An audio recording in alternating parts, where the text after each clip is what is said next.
Sistem reproduksi. Judul materi: Organ reproduksi. Proses pembentukan sel kelamin. Gametogenesis, ovulasi dan menstruasi. Fertilisasi, gestasi dan kehamilan. Persalinan, air susu ibu, ASI. Keluarga berencana, KB.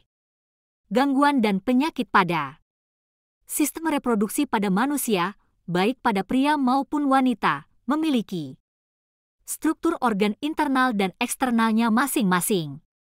Setiap organ dalam sistem tersebut memiliki fungsi yang berbeda-beda pula dan bekerja secara spesifik untuk masing-masing jenis kelamin.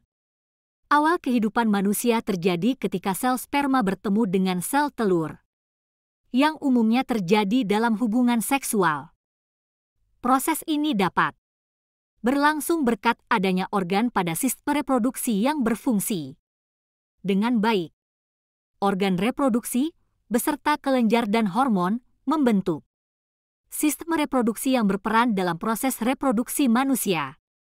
Sistem reproduksi pria berfungsi untuk memproduksi, menyimpan, dan menyalurkan sperma untuk membuahi sel telur. Sementara itu, sistem reproduksi wanita memiliki fungsi untuk memproduksi sel telur dan sebagai tempat janin berkembang hingga proses persalinan tiba. Kedua fungsi tersebut saling melengkapi dalam proses reproduksi. Sistem organ reproduksi pria dan wanita sama-sama terdiri dari bagian eksternal dan internal. Sebagian besar organ sistem reproduksi pria berada di luar tubuh, berbeda dengan wanita yang lebih banyak berada di dalam. Organ reproduksi pada pria berfungsi menghasilkan gamet jantan yaitu spermatozoa, sperma. Organ reproduksi pada pria bagian luar. 1. Penis berfungsi sebagai organ eksternal untuk urinasi. 2. Skrotum, kantung yang di dalamnya berisi testis bagian dalam. 1. Testis atau buah zakar letaknya di bawah penis, dalam skrotum dan berjumlah sepasang. Testis merupakan tempat pembentukan sel sperma dan testosterone. 2. Saluran pengeluaran, ductus excretorius. Epididymis, saluran berkelok yang berfungsi menyimpan sperma sampai sperma matang. Vas deferens, saluran lanjutan epididymis. Saluran ejaculatorius, saluran pengeluaran semen. 3. Kelenjar aksesoris. Vesika seminalis, saluran berkelok yang terletak di belakang kandung kemih. Kelenjar prostat, berperan untuk kelangsungan hidup sperma. Kelenjar bulburetral, saluran menuju uretra. Organ reproduksi pada wanita berfungsi menghasilkan sel kelamin betina yaitu sel telur, ovum, bagian luar. 1. Vulva, celah paling luar yang membentang dari mons pubis sampai tepi parinem. 2. Labium atau bibir membatasi vulva. Labium ada dua yaitu labium mayora, besar, yang terletak sebelah luar dan labium minora, kecil, yang terletak sebelah dalam. Sebelah dalam vulva terdapat klitoris yang memiliki pembuluh darah dan ujung-ujung saraf. 3. Orifisium uretrae, muara saluran kencing, terletak di bawah klitoris. Bagian dalam. 1. Ovarium atau indung telur berperan dalam pembentukan sel telur, ovum, dan terdapat sepasang. Proses keluarnya ovum dari ovarium disebut ovulasi. 2. Saluran reproduksi.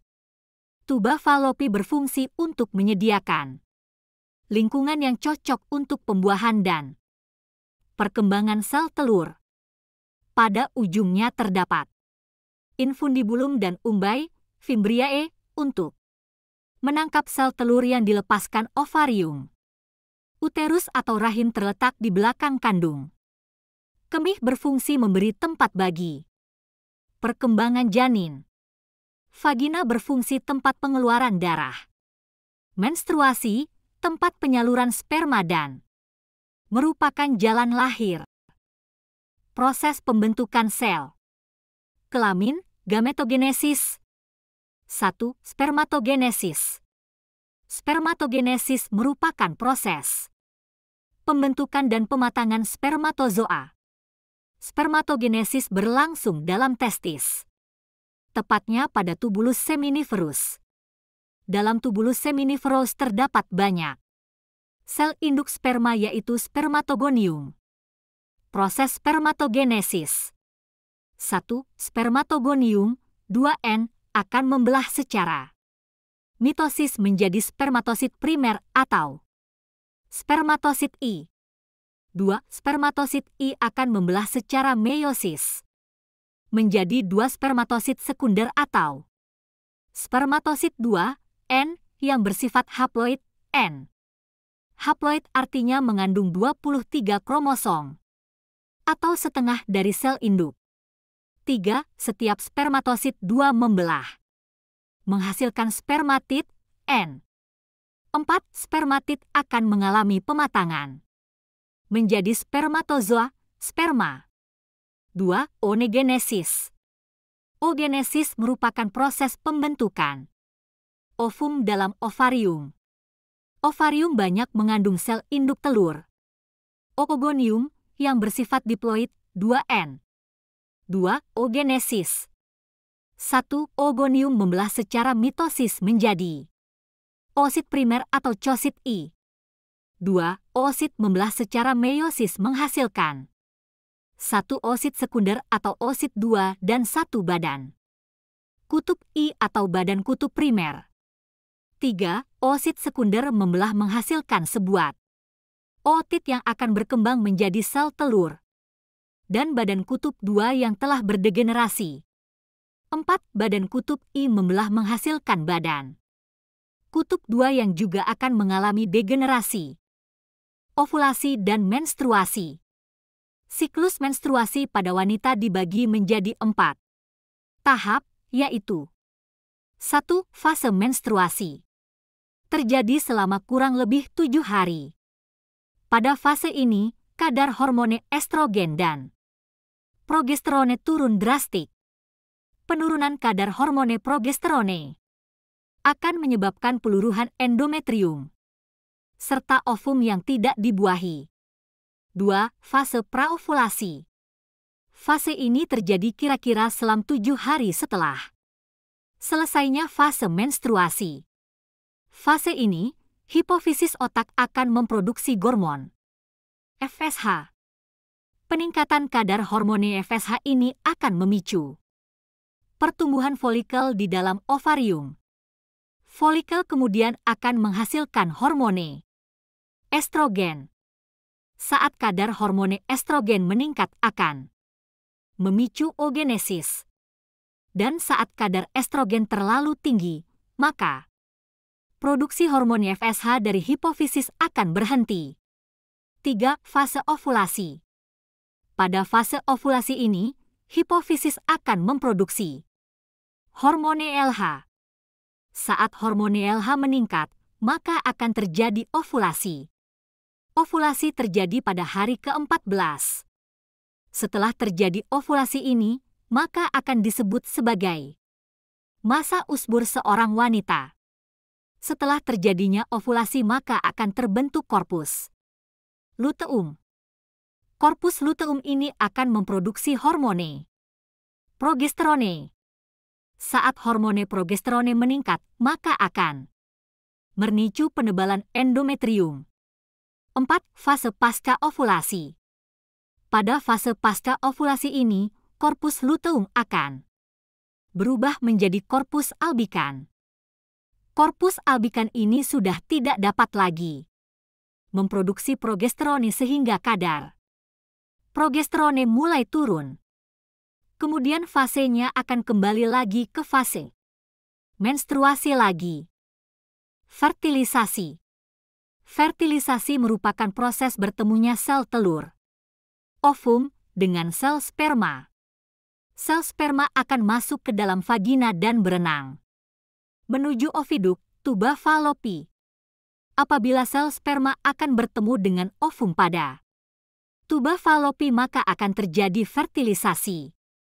Fertilisasi akan menghasilkan zigot yang bersifat 2N. Diploid. Zigot akan membelah secara mitosis menjadi morula. Kemudian morula terus membelah menjadi blastula. Zigot akan melekat pada endometrium. Proses melekatnya zigot pada endometrium, dinding rahim, ini disebut dengan implantasi. Selanjutnya, dimulailah proses kehamilan. Gestasi dan kehamilan. Gestasi merupakan periode waktu antara konsepsi dan kelahiran, di mana embrio atau janin berkembang dalam rahim. Kehamilan merupakan serangkaian perubahan yang terjadi dalam jaringan tubuh wanita sebagai akibat janin yang berkembang. Kehamilan ditandai dengan adanya hormone HCG, human chorionic gonadotropin, dalam urin. Perkembangan kehamilan dibagi menjadi 3 trimester. 1 trimester pertama. Embrio akan merangsang kelenjar dalam dinding rahim untuk memproduksi hormon reproduksi untuk mempertebal dinding rahim untuk implantasi janin. Perkembangan embrio yaitu mata berkembang sempurna tetapi kelopak mata masih menyatu, hidung membentuk jalur dan telinga luar muncul, detak jantung sudah bisa terdeteksi dengan panjang janin 7,5 cm dan berat 28 gram. 2 trimester kedua. Hormon HCG akan stabil dan plasenta akan menyekresikan progesterone untuk menjaga kehamilan. Perkembangan janin yaitu kepala sudah mulai proporsional, kulit keriput merah muda, panjang janin 27 hingga 35 cm dan berat 56781 gram. 3 trimester 3. Janin mencapai berat 33,5 gram dan panjang 50 cm, lenubo terkelupas dan kuku tumbuh sempurna. Persalinan. Proses kelahiran bayi diawali dengan meningkatnya hormone estrogen. Hormon estrogen berperan mengatasi pengaruh hormone progesteron yang menghambat kontraksi dinding rahim. Selain itu, persalinan dipengaruhi oleh hormone relaksin dan prostaglandin. Dalam ilmu kedokteran, proses persalinan dibagi menjadi 4 tahap. 1. Tahap 1 mulai terjadi pembukaan jalan lahir dari 1 cm sampai lengkap 10 cm. 2. Tahap 2 yaitu pembukaan jalan lahir lengkap sampai bayi lahir. 3. Tahap 3 dimulai saat bayi lahir sampai keluarnya ari-ari. 4. Tahap 4 yaitu 2 jam pasca kelahiran. Beberapa saat setelah bayi lahir dilakukan pemotongan tali pusar air susu ibu, ASI. Setelah bayi dilahirkan, tahap selanjutnya yaitu laktasi. Laktasi merupakan fase pemeliharaan dan perawatan bayi yaitu memberikan ASI. ASI waktu pertama kali berwarna kekuningan yang dinamakan kolostrum. Kolostrum mengandung antibodi yang tinggi sehingga mampu melawan berbagai bibit penyakit pada bayi. ASI eksklusif sebaiknya diberikan kepada bayi selama 6 bulan. Semua kebutuhan nutrisi bayi terkandung dalam ASI. Keluarga berencana, KR rencana, KB, yaitu cara mencegah kehamilan yang tidak dapat dikendalikan lagi. Kebanyakan cara ini dilakukan dengan cara operasi, contohnya vasektomi yaitu kontrasepsi permanen pada pria dengan cara pemotongan vas deferensnya dan setiap ujung potongan tersebut diikat. Pada perempuan disebut tubektomi yaitu kontrasepsi permanen dengan cara pemotongan pada oviduk dan setiap ujungnya diikat. Kontrasepsi permanen, kontrasepsi non-permanen. Kontrasepsi non-permanen merupakan kontrasepsi yang suatu saat masih mampu hamil atau kemampuan kehamilannya dapat dikembalikan. Metode ini dapat dilakukan dengan berbagai cara yaitu pil, kondom, IUD, intrauterine device, diafragma, sistem kalender dan lain-lain. Gangguan dan penyakit pada organ reproduksi. peradangan pada prostat dan uretra. Kanker serviks. Kanker yang terjadi pada leher rahim yang diakibatkan oleh virus. Kanker serviks terdapatnya jaringan di luar rahim. Endometriosis. Biasanya disertai dengan infertilisasi, prostatitis, ketidakmampuan untuk menghasilkan keturunan. Pada pria, infertilisasi diartikan ketidakmampuan sperma membuahi ovum. Hal ini bisa dikarenakan tersumbatnya saluran sperma, tuba falopi atau gangguan rahim. Infertilisasi. Infeksi akut yang menyerang selaput lender dari uretra. Serviks, rectum delel yang disebabkan oleh bakteri Neisseria gonorrhoeae. Gejalanya berupa sakit ketika bak dan keluar nanah berwarna kuning hijau. Sifilis. Gonorrhoea. Penyakit menular yang disebabkan bakteri Troponema pallidum. Penyakit ini dapat ditularkan melalui hubungan seksual, transfuse darah dan dari ibu ke janin.